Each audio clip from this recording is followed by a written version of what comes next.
Ninth class हमारा आज का टॉपिक है केमिकल कैलकुलेशंस और दिस इज 1.5 टॉपिक नंबर 1.5 और उसमें हम केमिकल कैलकुलेशंस में सबसे पहले जो कैलकुलेशंस पढ़ेंगे वो मोल मास कैलकुलेशन है 1.5.1। अगर आप लोगों ने मेरा लास्ट लेक्चर देखा हो तो आपने उसमें देखा होगा कि मैंने दो फार्मूला जो हैं वो उसमें शो किए थे और आपसे कहा था कि आप उनको अच्छी तरीके से याद करें। ये दोनों फार्मूले जो हैं ये इन कैलकुलेशंस में आपको काम आएंगे जो अभी हम करने जा रहे हैं। उनमें से पहला फार्मूला था N is equal to mass over molar mass. Molar mass को हम कैपिटल M और साथ में स्मॉल और R के साथ लिखते हैं because it is in fact the relative molar mass जो टर्म होती है, इसलिए हम MR लिखते हैं। ठीक है, और मोलर मास अब आप लोगों को मालूम है कि जो भी एक मोल का मास होगा वो मोलर मास होगा। जब आप एटॉमिक मास, मॉलिक्यूलर मास या फार्मूला मास को ग्राम्स में शो करते हैं तो वो 1 मोल के लिए तो वो उसका मोलर मास हो जाता है। और दूसरा फार्मूला जो आपने पढ़ा था वो था N is equal to number of particles over Avogadro's number. अच्छा, अब ये स्मॉल n जो है that denote the number of moles. हम मास भी लिखते हैं स्मॉल m से भी से शो करते हैं तो मास ओवर मोलर मास। और सेकंड फार्मूले में नंबर ऑफ पार्टिकल्स, तो ये बात भी मैं पहले एक्सप्लेन कर चुकी हूँ कि नंबर ऑफ पार्टिकल्स में आपके पास कुछ भी हो सकता है। अगर आप किसी एलिमेंट की कैलकुलेशंस कर रहे हैं जो कि मोनोटॉमिक स्टेट में एग्जिस्ट करता है तो उसमें आपके पास पार्टिकल्स एटम्स होंगे। अगर आप किसी कंपाउंड की बात कर रहे हैं या ऐसे एलिमेंट की बात कर रहे हैं जो कि डायटोमिक स्टेट में एग्जिस्ट करते हैं तो आपके पास पार्टिकल्स मॉलिक्यूल्स होंगे, और अगर आपके पास आयनिक सब्सटेंस है तो पार्टिकल्स आपके पास आयंस होंगे। तो आपके पास ये दो फार्मूले हैं और इन फार्मूलों को लेकर आप किसी भी तरह की ऐसी कैलकुलेशंस कर सकते हैं जिसमें आपने number of moles find out करना हो, या इट इज़ पॉसिबल कि आपको नंबर ऑफ मोल्स दिया हुआ हो, मास गिवन ना हो तो आप मास को कैलकुलेट कर सकते हैं। और अगर आपके पास नंबर ऑफ पार्टिकल्स दिए हुए हैं तो तब आप सेकंड फार्मूले से नंबर ऑफ मोल्स कैलकुलेट कर सकते हैं। और अगर आपको नंबर ऑफ मोल्स दिए हुए हैं, नंबर ऑफ पार्टिकल्स आपसे कहा जाता है कि फाइंड आउट करें, तो आप इस सेकंड फार्मूले से उसको फाइंड आउट कर सकते हैं। So these are the two important formula जो आपको याद रखने हैं। ठीक है, अब सबसे पहले जो कैलकुलेशन हमने करनी है वो मोल मास कैलकुलेशन है। यानी हम इस फर्स्ट फार्मूले को ज़रा ज़्यादा कंसंट्रेशन के साथ याद करते हैं इस वक्त, क्योंकि आपका जो पहला टॉपिक है वो मोल और मास की कैलकुलेशंस के बारे में है। और मोल और मास की कैलकुलेशंस जो है आपके पास पहले फार्मूले में ये दोनों टर्म्स दिए हुए हैं, एन बी और मास भी दिया हुआ है। ठीक है, so we will concentrate on our first formula. अच्छा, आपके पास एग्जांपल 1.5 है, calculating mass of 1 mole of a substance. आप किसी सब्सटेंस का कि 1 मोल का मास कैसे फाइंड आउट करते हैं? This is easy. अगर आपके पास एलिमेंट है तो आपको जो उसका एटॉमिक मास है आप उसे ग्राम्स में शो करेंगे तो वो आपके पास 1 मोल का मास हो जाएगा। अगर आपके पास कोई मॉलिक्यूल है तो आप उसका मॉलिक्यूलर मास फाइंड आउट करें, और आपको पता है कि जब आप मॉलिक्यूलर मास को ग्राम में शो करते हैं for 1 mole of a substance तो वही उसका मोलर मास भी होता है। So, you are given 3 substances, sodium, nitrogen and sucrose, and you have been asked to calculate the molar masses of these substances.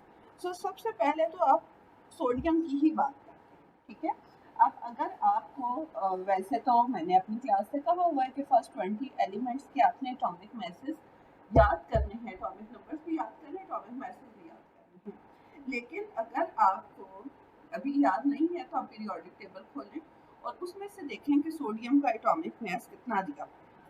और आपको मालूम है कि 1 मोल ऑफ सोडियम जो इसका एटॉमिक मास आपको पीरियोडिक टेबल में दिया होगा दैट इज 23। आप उसे ग्राम में शो करेंगे तो वो ही उसके 1 मोल का मैस हो जाएगा। So this is the molar mass of sodium. अच्छा, फिर उन्होंने कहा है कि मोलर मैस आप नाइट्रोजन का फाइंड आउट करें। तो 9th क्लास, नाइट्रोजन कभी एन की फॉर्म में एग्जिस्ट नहीं करता। नाइट्रोजन हमेशा डायटोमिक स्टेट में एग्जिस्ट करता है, मतलब N2 की फॉर्म में, मॉलिक्यूल की फॉर्म में एग्जिस्ट करता है। तो you have to find out the molecular mass. आप देखो पीरियोडिक टेबल में कि नाइट्रोजन का एटॉमिक मास क्या दिया। एक नाइट्रोजन एटम का एटॉमिक मास जो है दैट इज 14। तो आप उसका मॉलिक्यूलर मास पहले सोडियम का निकाल लोगे। तो मॉलिक्यूलर मास सोडियम का नहीं, सॉरी, नाइट्रोजन का molecular mass of nitrogen 2 atom है। तो एक एटम का एटॉमिक वेट 14 है, 2 एटम्स हैं तो 14 इंटू 2 हो जाता है, दैट इज 28 AMU। फिलहाल ये मॉलिक्यूलर मास हमने लिखा है, लेकिन आपने मोलर मास लिखना है तो just molar mass of nitrogen is equal to 28 grams. आप इसे ग्राम्स में शो करो तो आपके पास मोलर मास आ जाएगा। इसी तरह से आपको सुक्रोज का कहा है कि इसका मोलर मास फाइंड आउट करें। तो आपने इनफैक्ट फाइंड आउट पहले क्या करना है, you have to calculate the molecular mass of sucrose और वही उसका मोलर मास भी हो जाएगा। अब सुक्रोज का फॉर्मूला क्या है? सुक्रोज क्या होता है? जो हमारी खाने वाली चीनी उसका फॉर्मूला होता है C11H22O11। ओके, C12 है, sorry, C12H22O11 is the formula of sucrose. अब आप इसका मॉलिक्यूलर मास कैलकुलेट करें, जो आप कर चुके हैं पहले, आपको मेथड पता है, आपको पता है कि कार्बन का एटॉमिक मास जो है वो 12 है और कार्बन के नंबर ऑफ एटम्स भी यहाँ जो गिवन है वो 12 है। इसको ब्रैकेट में कर दो, प्लस हाइड्रोजन का atomic mass 1, number of atoms 22, plus 16 is the atomic mass of oxygen, and there are 11 atoms of oxygen. So the molecular mass of this sucrose is, इनको आप multiply करके add कर लो तो you will get the answer of 342 AMU. This is the molecular mass. So the molar mass of C12H22O11 is, that is 342 grams। आप इसे ग्राम में mention. 9th class में आपके पास सेल्फ असेसमेंट एक्सरसाइज है 1.8, calculate the mass of 1 mole of copper, iodine, potassium and oxygen. तो 1 मोल का mass find out करने का यही मतलब है कि वो मोलर मास ही होगा उनका। आप कॉपर का मोलर मास फाइंड आउट कर लो फ्रॉम पीरियोडिक टेबल। आयोडीन जो है वो हमेशा डायटोमिक स्टेट में एग्जिस्ट करता है, I2 का मॉलिक्यूलर मास निकाल लो। पोटाशियम का अगेन मोलर मास जो है आपको पीरियोडिक टेबल से मिल जाएगा, और ऑक्सीजन भी इसी तरह से, you know it, oxygen exist in a diatomic form. O2 का आपने मोलर मास जो है लिखना है, ठीक है। फिर है calculating the mass of a given number of moles of a substance. 1.5A है। क्वेश्चन है, oxygen is converted to ozone during thunderstorm. Calculate the mass of ozone if 9.05 moles of ozone is formed in a storm. अब आपको दिया हुआ है, आपको एक statement दी है कि ऑक्सीजन कन्वर्ट होता है ओजोन में इन थंडरस्टॉर्म, ठीक है। O2 से कन्वर्जन हो जाती है O3 में। याद रखें, मॉलिक्यूलर ऑक्सीजन O2 होती है and it convert into O3 during the thunderstorm. अब वो कह रहे हैं कि अगर आपके पास ओजोन के 9.05 मोल मौजूद हैं तो मास कितना होगा ओजोन का। तो अब आप वो फॉर्मूला यूज कर सकते हो। करने का तरीका क्या होता है इन क्वेश्चंस को? फर्स्ट ऑफ ऑल आप डेटा लिखते हो। डेटा में आप वो सब लिखते हो जो अननोन है और वो सब लिखते हो जो आपको नोन है। ठीक है, अब अननोन है मैस फाइंड आउट करना और नोन क्या है? नंबर ऑफ मोल्स आपको दिए हुए हैं ओजोन के, दैट इज 9.05।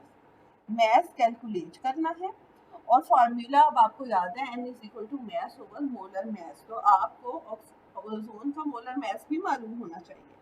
क्या होगा ओजोन का मोलर मैस? O3 है, तो 3 इंटू 16 कर लो तो 48 ग्राम्स हो जाता है। ठीक है, मालिक्यूलर मैस निकाल लो और आपको पता है कि 1 मोल को आप मालिक्यूलर मैस को ग्राम में शो करते हो, तो O3 फॉर्मूला है ना। तो 3 ऑक्सीजन एटम्स हैं और एक का वेट होता है 16, 16 इंटू 3 48 ग्राम हो जाता है। फिर आप लिखो फॉर्मूला जो आपने यहाँ यूज करना है, that is n is equal to mass over molar mass. अब मैस आपने कैलकुलेट करना है, आप इसे यही क्वेश्चन पे रहने, इस साइड पे रहने, तो इसको इधर ले जाते हैं और इसको रीअरेंज कर लो। तो mass is equal to n into molar mass. Mass is equal to n कितना है? 9.05 इंटू 48।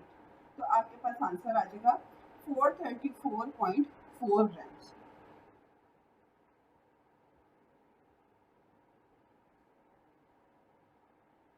ठीक है, जो आपकी बुक में मेथड किया हुआ वो यूनिटरी मेथड के साथ किया हुआ, आप उस तरह से भी कर सकते हैं। वो आप कैसे करोगे? अगर आप ये फॉर्मूला सपोज यूज ना करना चाहो और आप वैसे करना चाहो कि जैसे आपके पास बुक में किया हो, तो उसका मेथड क्या होगा? तब भी पहली चीज तो आप डेटा ही लिखोगे।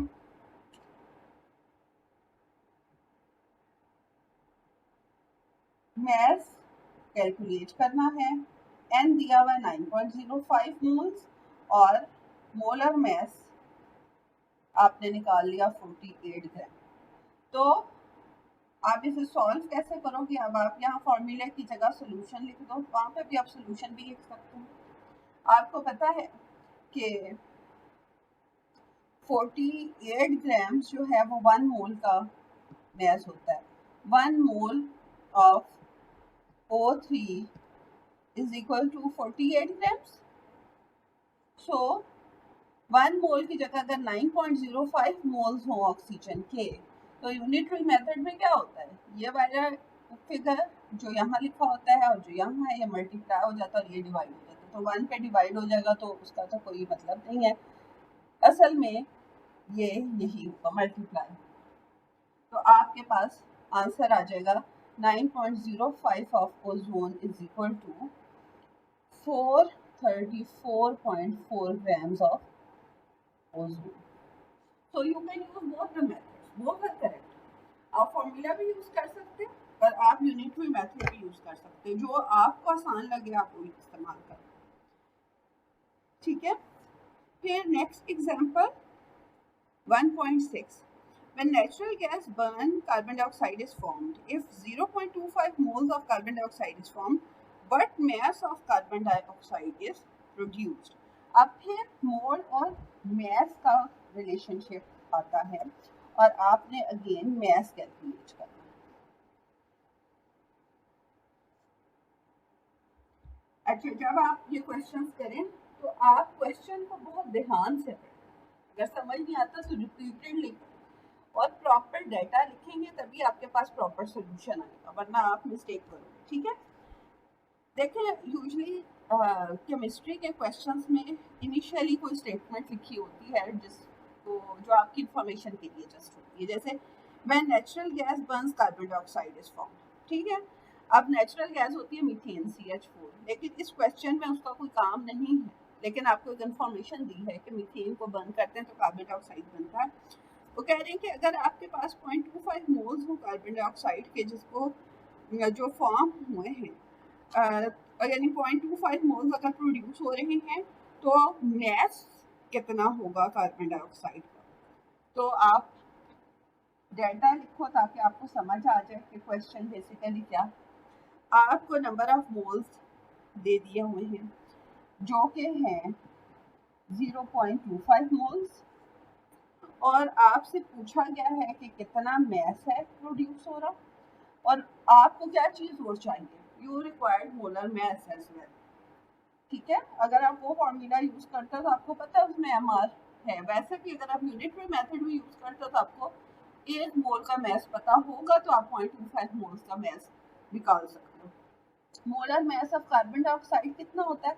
कार्बन का वेट है 12, हम कार्बन डाइऑक्साइड के लिए कर रहे हैं, इसका फॉर्मूला देखें। कार्बन का एक एटम है, ठीक है, और एटॉमिक वेट कार्बन का 12 होता है, 12 इंटू 1 हो जाएगा, और ये 16 होता है एक ऑक्सीजन का एटॉमिक मास, तो 16 into 2 is 32। So molar mass आपके पास आ जाता है 44 ग्राम्स। ठीक है, यानी कार्बन डाइऑक्साइड के 1 मोल का मास जो है वो है 44 ग्राम्स। तो अब आप जो भी मेथड इस्तेमाल करो, you will get the answer.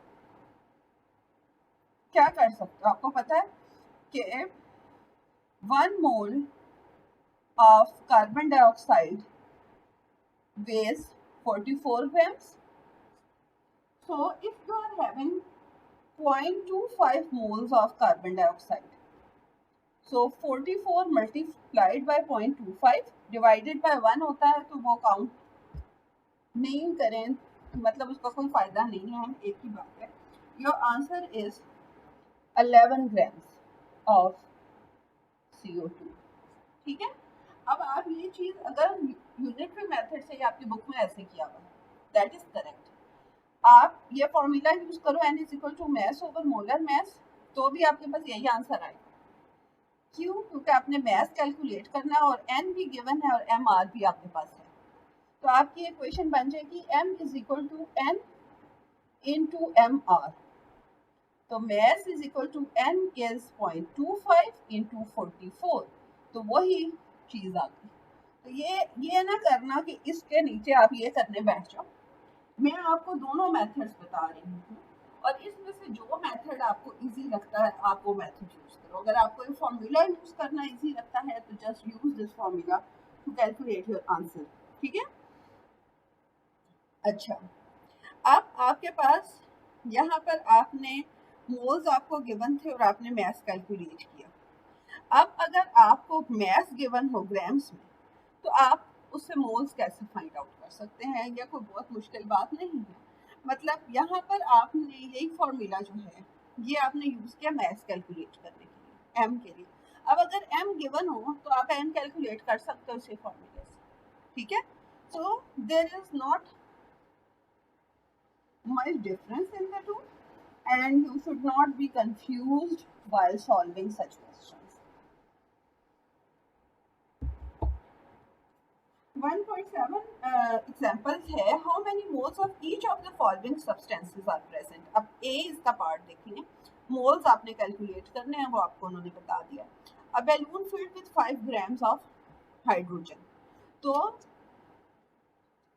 Data लिखोगे पहले ए पार्ट के लिए कि आपके पास, आपको बता दिया कि कौन सा एलिमेंट है, हाइड्रोजन है, और उसका मैस भी बता दिया कि 5 ग्राम। तो मैस इज गिवन 5 ग्राम्स। ये आपसे पहले ही कह दिया था कि आपने नंबर ऑफ मोल्स कैलकुलेट करने हैं, और फॉर्मूला जो हमारे पास है n is equal to mass over molar mass, तो हमें पता है कि हमारे पास मोलर मैस होगा तो हम ये फॉर्मूला यूज करेंगे, कर सकेंगे, वरना नहीं कर सकते। तो देखें, हाइड्रोजन होती है बैलून में फिल्ड, और हाइड्रोजन कभी एटॉमिक स्टेट में एग्जिस्ट नहीं करती बल्कि हमेशा मॉलिक्यूलर स्टेट में एग्जिस्ट करती है। So you have to write down the molar mass of H2 and not H. So molar mass of hydrogen, एक हाइड्रोजन एटम का एटॉमिक मास होता है 1, तो 2 एटम्स हैं, तो 2 इंटू 1 हो जाएगा, so it is 2 grams. So what will be the solution? N is equal to mass over molar mass. N is equal to mass is 5, molar mass is 2. So your answer is 2.48 moles of hydrogen. ये find out करना, ठीक है। फिर second इसका part है a block of ice that weighs 100 gram. Ice का block जिसका weight है 100 ग्राम। आइस क्या चीज होती है? It is the solid form of water, so we are talking about H2O in fact. तो हमने फाइंड आउट करना है, वो उन्होंने शुरू में बता दिया कि n फाइंड आउट करना है, नंबर ऑफ मोल्स, और मैथ बता दिया 100 ग्राम है, और ये पता चल गया आपको कि वाटर है, आइस है, तो उसका मोलर मैस कितना होता है वाटर का? आप लोग कैलकुलेट क्लास में कर चुके हो। हाइड्रोजन 2 एटम्स है, 2 × 1 2 हो गया, प्लस 16 तो 18 ग्राम्स, ठीक है। और सोल्यूशन क्या होगा? That is n is equal to mass over molar mass, n is equal to 100 divided by 18. तो answer is 5.55 moles of water. इसके बाद सेल्फ असेसमेंट एक्सरसाइज 1.9 है। आई होप ये जितनी एग्जांपल्स की हैं इसके बाद आप ये सॉल्व कर सकते हैं। So you have to solve all these examples and all the self-assessment exercises on your NEET notebooks. Thank you.